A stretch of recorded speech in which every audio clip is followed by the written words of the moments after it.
পাপা কেমন লাগছে? কেমন লাগছে? ফার্স্ট টাইম ট্রেন জার্নি, কেমন লাগছে? কেমন লাগছে বলো? হ্যাঁ হ্যাঁ। হ্যালো গাইস, আমি ইন্দ্র, শুরু করছি নতুন একটি ব্লগ। তো আমরা এখন আছি শালিমার স্টেশনে। তো এখান থেকে শালিমার সেকেন্দ্রাবাদে করে যাব আমরা ব্রহ্মপুর স্টেশন।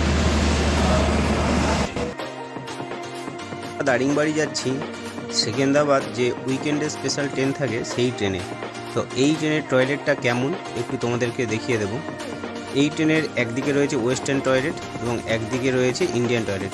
ওয়েস্টার্ন টয়লেট খুবই পরিষ্কার পরিচ্ছন্ন এবং জলও রয়েছে, নিট অ্যান্ড ক্লিন। তো একদিকে ইন্ডিয়ান টয়লেট আর একদিকে আছে ওয়েস্টার্ন টয়লেট, মোটামুটি নিট অ্যান্ড ক্লিন রয়েছে। অপরদিকে রয়েছে ট্রেনটি অনেক পুরনো ট্রেন, সেটাও একদম নিট অ্যান্ড ক্লিন রয়েছে। যেহেতু এটা উইকেন্ডে স্পেশাল, তাই মোটামুটি পরিষ্কার ব্যবস্থা রয়েছে, ফ্ল্যাশ রয়েছে। এই হচ্ছে আমাদের টোটাল গ্রুপ, 3 জন মিসিং আছে। হ্যালো বন্ধুরা, আমি শুরু করতে চাইছি নতুন একটি ব্লগ। তো তোমরা সবাই থাম্বনেলটা দেখেই বুঝতে পেরেছো যে আজকে জার্নি কোথায় হতে চলেছে। তবে আমরা এই ট্রেনটা চুজ করেছি এই কারণে, কারণ আমরা এর আগে যে ট্রেনগুলোতে সিট পাইনি, যেহেতু পূজার সময় এগুলো সিট পাওয়াই যাচ্ছিল না। তো এবারের জার্নিতে আমার সঙ্গে নতুন কিছু সদস্য রয়েছে। আর এবারে এই যে গ্রুপটি করছি, দারিংবাড়ি ট্যুর, সম্পূর্ণ নিজেই কাস্টমাইজ করেছি। তো চলো কীভাবে আমি দারিংবাড়ি পৌঁছালাম সব কিছুই তোমাদেরকে দেখাবো। আর এই ট্রেনটি দারিংবাড়ি অর্থাৎ ব্রহ্মপুর স্টেশনে থামবে রাত্রে। দারিংবাড়ি আপনারা কখন আসবেন? দারিংবাড়ি সারা বছরই আসা যায়, তবে সবথেকে বেশি লোকজন আসে জুলাই আগস্ট বর্ষার রূপ দেখতে, আর অনেকে আসে সেপ্টেম্বর অক্টোবর নভেম্বর। তবে সেপ্টেম্বর অক্টোবর নভেম্বর সবথেকে ভালো ওয়েদার থাকে, আর জানুয়ারি ফেব্রুয়ারিতে সিটটা একটু বেশি থাকে। তাই সারা ব্রহ্মপুর যাওয়ার সবথেকে ভালো মাধ্যম হচ্ছে ট্রেন। তবে হাওড়া থেকে প্রচুর ট্রেন রয়েছে, আপনারা চেষ্টা করবেন রাতে যে ট্রেনগুলো ছাড়ে, চেন্নাই মেল, এসএমভিভি এক্সপ্রেস, এগুলোর সবথেকে ভালো টাইমিং, অমরাবতী এক্সপ্রেস।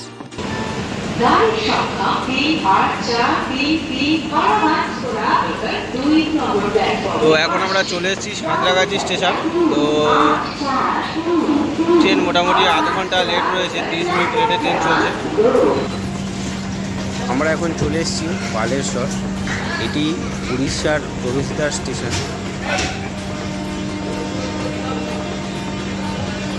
এই ট্রেনে কিন্তু কোনো প্যান্ট্রি কার নেই, তবে আপনারা চেষ্টা করবেন বাড়ি থেকে খাবার নিয়ে আসার। যেহেতু এই ট্রেনটা অনেক দূরে রয়েছে, তাই আমাদের পক্ষে অত দূর থেকে খাবার নিয়ে আসা সম্ভব হয়নি, তাই আমরা অনলাইনে খাবার অর্ডার করেছিলাম।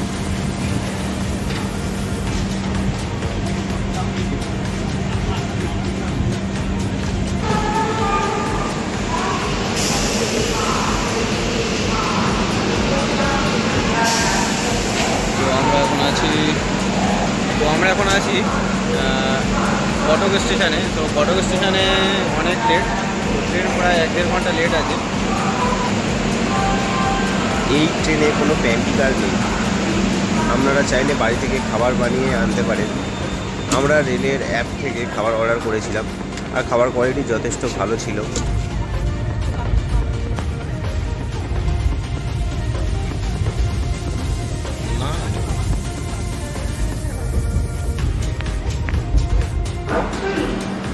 ট্রেনটি ব্রহ্মপুর স্টেশনে ঢুকেছিল প্রায় 2 ঘন্টা লেট করে। ব্রহ্মপুর স্টেশনে ঢোকার কথা ছিল 12টা 5-এ, সেখানে 2 বাস থেকে 15 মিনিট বাকি ছিল, সেই সময় ঢুকেছে। এবং আমরা স্টেশনের বাইরে একটু ঘুরে নিয়েছিলাম এবং সেখানেই রাত্রিবাস করেছিলাম।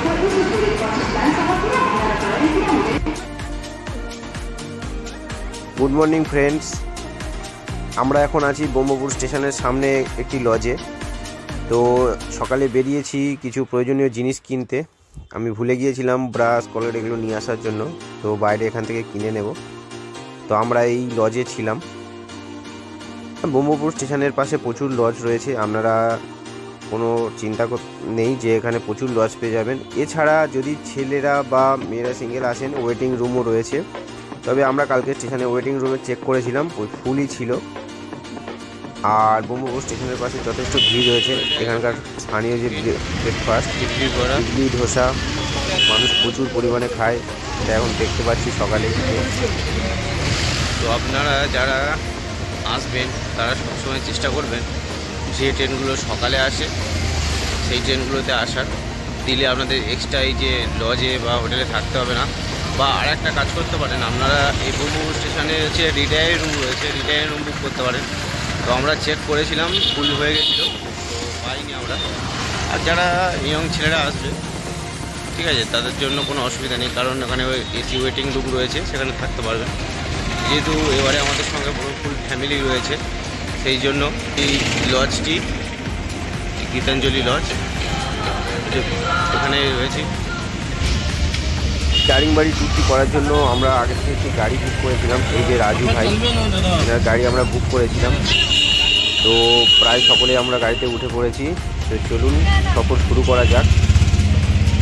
এই জায়গাটি হচ্ছে ব্রহ্মপুর যে স্টেশনটার বাইরের অংশ, এখানে গাড়ি পার্কিংয়ের প্রচুর জায়গা রয়েছে ও ব্রহ্মপুর স্টেশনের পাশে প্রচুর গাড়ি রয়েছে। এখান থেকে গোপালপুর সিটি খুবই কাছে, 700 থেকে 800 টাকা ভাড়া পড়বে অটোতে। তো এখান থেকে অটো সব কিছু রিজার্ভ যায়। আমরা এখন ব্রহ্মপুর স্টেশনের কাছে একটি বাজারে এসেছি, জমজমাট বাজার, এবং আশেপাশে বেশ সুন্দর সুন্দর মন্দির রয়েছে। এটি হলো ব্রহ্মপুর মার্কেট। এখানে মোটামুটি ছোটো বড়ো প্রচুর মন্দির রয়েছে, আর সবে মার্কেট শুরু হচ্ছে। তো আমরা সোজা এখন চলে যাব দারিংবাড়ির উদ্দেশ্যে, কারণ আমাদের এমনিও বার হতে লেট হয়ে গিয়েছে। রাস্তাঘাট খুবই ভালো, খুব সুন্দর রাস্তাঘাট। আস্তে আস্তে ছোটো ছোটো গ্রামগুলোকে পিছনে রেখে আমরা এগিয়ে যাচ্ছি আমাদের গন্তব্যের দিকে। রাস্তাঘাট খুবই সুন্দর। তো আমাদের ড্রাইভার দাদা বলল যে আমরা যেন এখান থেকে ব্রেকফাস্ট করে নিই, কারণ সামনে আর তেমন কোনো বড় দোকান নেই। তো এদিকে মেন সাউথ ইন্ডিয়ান ব্রেকফাস্টই চলে, ইডলি ধোসা উপমা এইসবই আছে, আর মিষ্টি রয়েছে, ছানা পোড়া, নানা ধরনের। তো আমরা সকলেই ইডলি আর ধোসা নিয়েছি। তো এখানকার খাবার কোয়ালিটি সত্যি খুবই ভালো, আর সঙ্গে সঙ্গে তৈরি করেই দিচ্ছে। প্রায় 25 কিলোমিটার অতিক্রম করে আমরা প্রথম গন্তব্যে চলে এসেছি। আমাদের আজকের দিনের প্রথম সাইট সিন মা করমচাই মন্দির।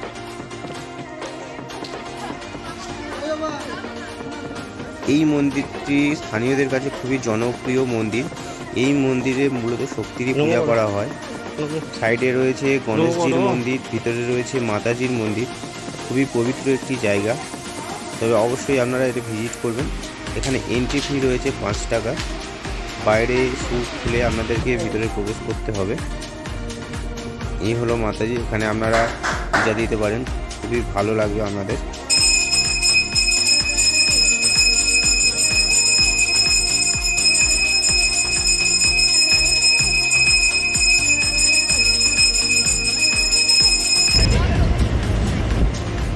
দারিংবাড়ির প্রাকৃতিক সৌন্দর্য খুবই সুন্দর।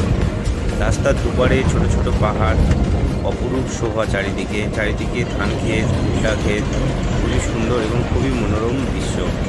তো আমরা এগিয়ে চলেছি আমাদের দ্বিতীয় সাইট সিনের উদ্দেশ্যে। তো আমরা এখন চলে এসেছি দ্বিতীয় সাইট সিনের জন্য। তো এখানে মূলত দুটি স্পট রয়েছে, একটি হলো ঘণ্টেশ্বরী টেম্পল আর অপরটি হলো সিদ্ধেশ্বরী টেম্পল। তো আমরা এখন যাচ্ছি সিদ্ধেশ্বরী টেম্পলের উদ্দেশ্যে। তো এটা অনেকটা সিঁড়ি চড়ে আপনাকে উপরে উঠতে হবে, কিন্তু উপরে উঠলে এর যে প্রাকৃতিক শোভা আপনার মন ভরিয়ে দেবে। খুবই সুন্দর কারুকার্য করা এই মন্দিরটি, আর এর উপর থেকে আমরা দেখতে পাবেন পাখির চোখে ড্যাম রয়েছে সাইডে। খুব সুন্দর একটি জায়গা।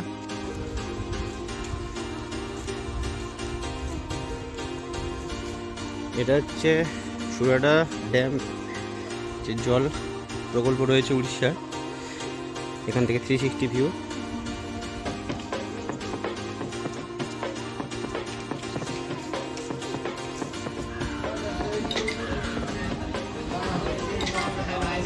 এই নৈসর্গিক দৃশ্য আপনারা শুধু একমাত্র এখানকার যে ওয়াচ টাওয়ার রয়েছে সেই ওয়াচ টাওয়ারের উপর থেকে দেখতে পাবেন।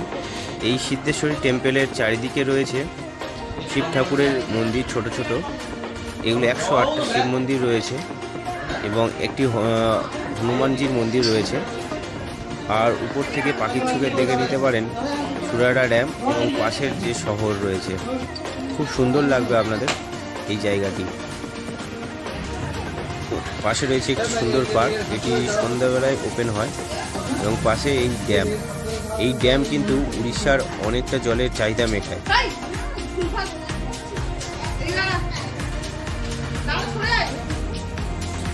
তো আমরা এখন যাচ্ছি কণ্ঠেশ্বরী মন্দির। তো আপনারা যখন এখানে আসবেন সাবধানে থাকবেন, কারণ এখানে প্রচুর হনুমান রয়েছে। আমাদের হাতে যে ব্যাগপত্র এগুলো একটু সাবধানে নিয়ে, কারণ এটা টানাটানি করে নিয়ে পালিয়ে যাবে। তো অনেকটা সিঁড়ি রয়েছে, উপরে দেখে উঠতে হবে। এই মন্দিরের আরাধ্যা দেবী হলেন মা সরস্বতী, লক্ষ্মী এবং কালী। এখানে তিনজনকে একসঙ্গে পূজা করা হয়। তো আমরা এখন চলে এসেছি, এই জায়গাটির নাম হলো উলুলকান্ডা, ঠিক আছে। এছাড়া তোমরা যদি কেউ নাম জেনে থাকো তো খুব সুন্দর একটা জায়গা,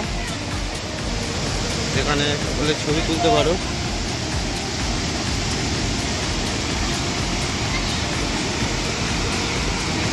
এই জায়গাটি খুবই মনোরম।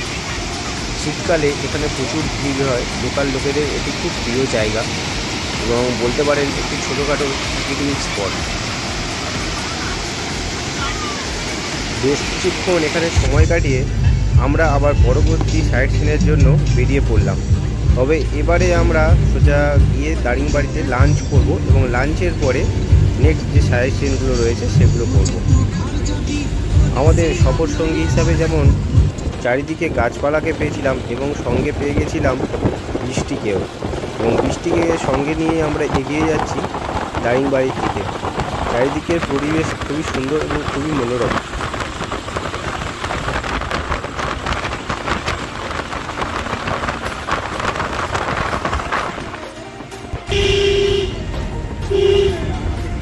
এই ফিল আপনি অনেকটা দার্জিলিং বা কার্শিয়ংয়ের মতো মনে হবে।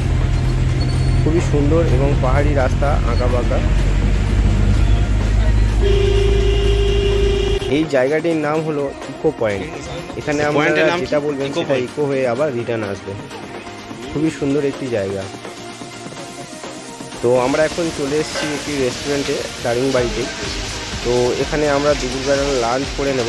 তো আমরা প্রত্যেকে ফিশ এবং এগ থালি নিয়েছিলাম পশ্চিমবাংলা থেকে। তো এখন অনেকটা বেলা হয়ে গেছে, 2টো বাজে। সবাই এখন খাওয়া দাওয়া করবো। নেক্সট যে সাইটগুলো রয়েছে সেখানেই যাবো।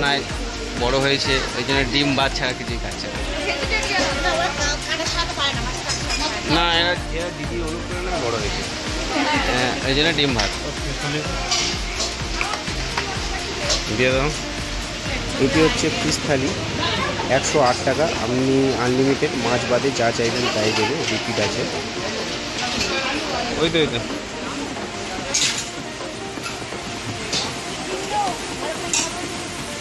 তো এই হোটেলে খাবারের কোয়ালিটি সব দিয়ে যাবে, মান খুবই ভালো।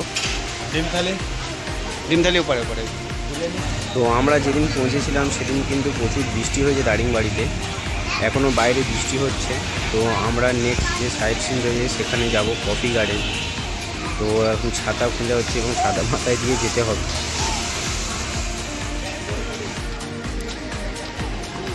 তো লাঞ্চ করে বেরোতে বেরোতে আমাদের অনেকটা বেলা হয়ে গিয়েছে, এখন প্রায় 4টে বাজে। তো আমরা এখন চলে এসেছি কফি গার্ডেনে। চলো ভিতরে এন্ট্রি করবো। তবে কফি গার্ডেনে এন্ট্রি ফি রয়েছে পার হেড 10 টাকা করে।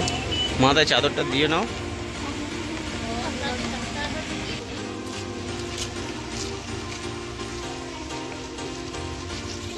এনে দিয়ে দাও, ঠিক আছে।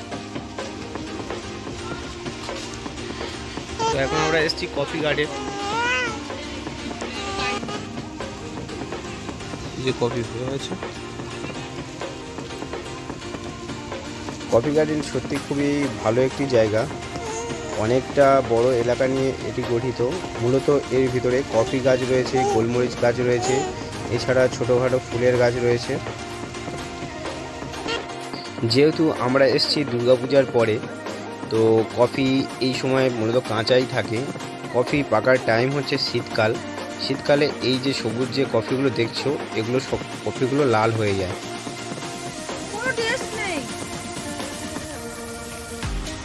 কাঁচা কফি কি কেউ খায়? লালটা হলে তবু তুমি নিয়ে ওটা শুকনো করে ছাড়াতে পারবে। এগুলো সেই তোমার শীতের দিকে মোটামুটি হবে। লাল পেয়েছো? শীতের দিকে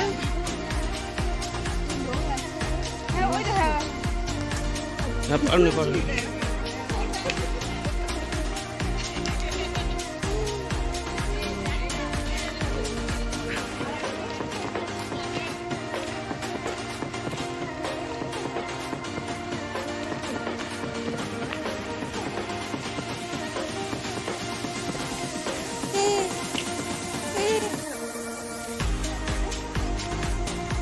কফি গার্ডেনের পর দিয়ে হাঁটতে হাঁটতে চলে আসলাম ভিতরে। খুব সুন্দর একটি পার্ক রয়েছে এবং আপনাদের সঙ্গে যদি বাচ্চারা থাকে তবে অবশ্যই এই জায়গাটিতে আসবেন। খুব সুন্দর একটি পার্ক। তো বৃষ্টির জন্য জল জমে গিয়েছে। পার্কটি খুবই সুন্দর এবং সাজানো গোছানো, এবং এখানে অনেক রকমের অ্যাক্টিভিটিসও রয়েছে বাচ্চাদের। যেদিক দিয়ে এসছি ওদিক দিয়ে যেতে হবে।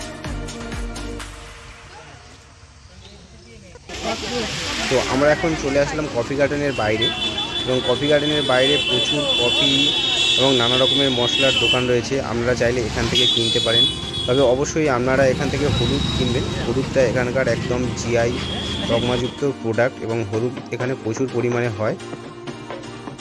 তো আমরা একদম রাস্তার উল্টো দিকে চলে এসেছি এখানকার একটি ফেমাস দোকান, মামুর দোকান। তো এখানকার হচ্ছে স্ন্যাক্স খুবই ভালো। তবে সবে আমরা দুপুরবেলা ভাত খেয়েছি, তো এখান থেকে দেখা যাক কি খাওয়া যায়। এখানে তৈরির সঙ্গে সঙ্গে সব কিছু বিক্রি হয়ে যাচ্ছে এবং খুবই ফেমাস দোকান। তো এখানে লোকাল লোকেরা প্রচুর কেনাকাটা করে, টুরিস্টদের থেকে লোকাল লোকেরাই বেশি কিনছে।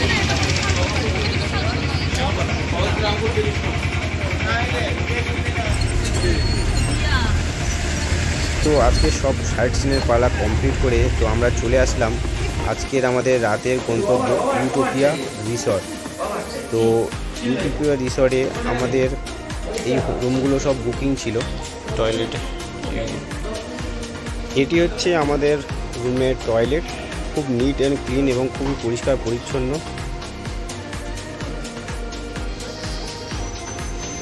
আর এটি হচ্ছে আমাদের রুম, ডবল বেডেড রুম। সব কিছুই রয়েছে, টিভি থেকে শুরু করে সব কিছু রয়েছে। জলের বোতল, কফি মগ, কফি কিট সব কিছুই রয়েছে।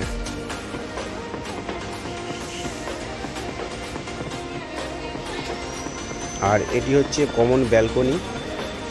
পরপর আমাদের 4টে রুম নেওয়া হয়েছিল। আর একটা রুম তোমাদেরকে দেখাচ্ছি, সবই একই রকমের। এই আরেকটি রুম, সব ডবল বেডেড রুম, সব ডবল বেডেড। কমন সব একটা করে ব্যালকনি রয়েছে, আলমারি রয়েছে, তারপর কফি কিট থেকে শুরু করে সব কিছু রয়েছে, টিভি রয়েছে, একদম কমন সব কিছু। এই ইউটোপিয়া রিসর্টটা কিন্তু একদম দারিংবাড়ি মেন স্টপেজ থেকে একটু দূরে রয়েছে, জঙ্গলের মধ্যে। খুব সুন্দর এবং সাজানো গোছানো রিসর্ট। ইউটোপিয়া রিসর্টের রাতের ভিউ। তো আমরা এসে সঙ্গে সঙ্গে খুব টায়ার্ড ছিলাম, সবাই ছিলাম। হ্যাঁ, এই পাহাড় বলে একটা ফিলিংস হচ্ছে, যে চারদিকে যে কুয়াশা, একটা পাহাড় আলাদা ফিলিংস।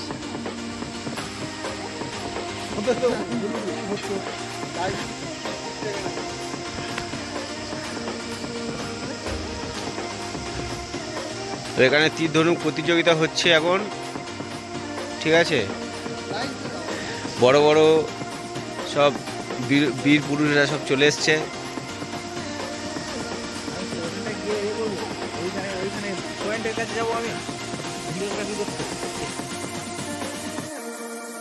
দারিংবাড়ির এই ইউটোপিয়া রিসর্টটা খুবই সুন্দর একটি জায়গা, খুব মনোরম। এই যে জায়গাটি দেখছেন এখানে অনেক প্রোগ্রাম হয় শীতকালে। আপনারা যদি চান এনারা হচ্ছে প্রোগ্রাম অ্যারেঞ্জমেন্ট করে। এখানকার যে আদিবাসী যে রয়েছে তাদের সংস্কৃতি সব কিছু এখানে তুলে ধরা হয়। এগুলো সব ইউটোপিয়া রিসর্টের যে বিল্ডিং রয়েছে সেই যে বিল্ডিংগুলো, এবং চারিদিকটা খুবই সুন্দর এবং মায়াবী হয়ে রয়েছে। তো রাতে আমরা ডিনার করে শুয়ে পড়েছিলাম। তো গুড মর্নিং ফ্রেন্ডস।